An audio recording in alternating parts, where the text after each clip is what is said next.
यार रजब, गांव में सबको सलाम कहना और कहना कि हमें बहुत याद आ रही है सबकी। वैसे तो यार इस्तांबुल भी बहुत ही अच्छा शहर है जो बात है, लेकिन यार ये हमारे गांव जैसा नहीं है ना। वहाँ तो कोई भी ईंट या पत्थर उठा लो, कोई ना कोई हमारी ही बात निकलती है। कितना मजा आता था ना वहाँ हम सबको। हम लोग वहाँ कितना खेलते थे ना पहाड़ पर।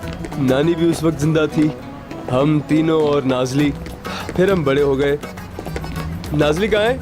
नूरजहां की नानी के घर। हाँ हाँ, मैं खुद कह देता हूँ कि मेरे गले में पत्थर फंस जाए बस। यहाँ पर तो उसकी नानी थी ना।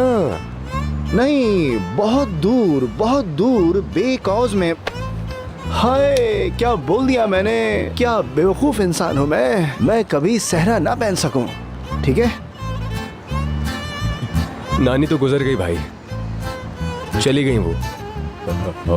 मैंने तो सोचा था मैं नाजली को यहाँ से अपनी नानी के पास ले जाऊंगा और शादी करूंगा, लेकिन नानी तो गुजर गई।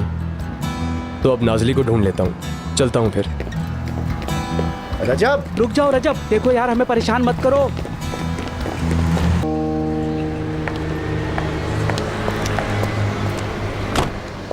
आई, हम दोबारा से इन गरीब मोहल्लों में आ गए हैं। ऐसा ना हो फिर हमारे साथ कुछ हो जाए।